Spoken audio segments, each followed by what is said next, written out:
Today the science class and chapter covered is force, work and energy. बल, कार्य और ऊर्जा.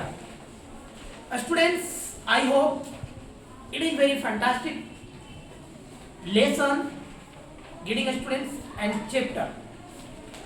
The chapters included 3 topics: force, that means bal; work, that means कार्य, काम; energy, that means ऊर्जा.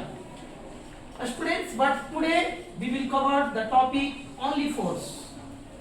It is very paramount topic, no doubt.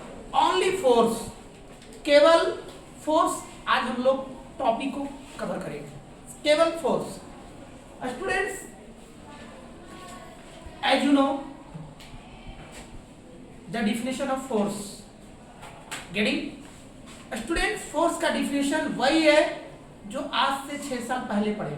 किसी का definition में कोई बदलाव नहीं होता है.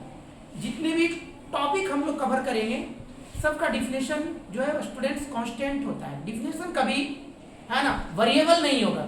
Okay, let's recall the definition. परिभाषा को हम लोग जानते हैं कि फोर्स किसे कहते हैं, पहले जानना होगा. गेटिंग?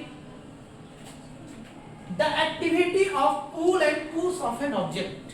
किसी भी ऑब्जेक्ट को जब हम खींचते हैं, उसको धक्का देते हैं, तो क्रियाकलाप को हम लोग स्टूडेंट्स बल कहते हैं. Once again, the activity of pull and push of an object. Object या तो बॉडी, बट फिजिक्स में स्टूडेंट्स ऑब्जेक्ट का ही प्रयोग होता है. There is 4 important points. First, it is denoted by capital F. Student, force को हम लोग कैपिटल एफ से रिप्रेजेंट करते हैं because the first letter start from the F. It is physical quantity. ये एक भौतिक राशि है, हम लोग इसको मेजरमेंट करते हैं. Getting? Third point is that the SI unit of force is Newton.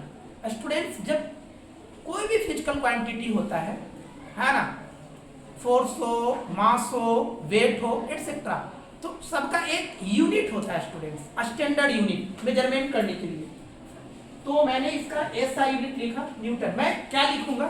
Science खुद ही ऑब्जर्व करता है और बताता है. Science is a true concept, not false. Last, force can have following effects. ये टॉपिक स्टूडेंट्स जो है फोर्स के अंतर्गत आता है और ये बहुत ही इंपॉर्टेंट पॉइंट्स है. Force can have following effect. Stationary object को मोशन में करेगा, मोशन ऑब्जेक्ट को स्टेशनरी में करेगा. Thank you students, bye bye.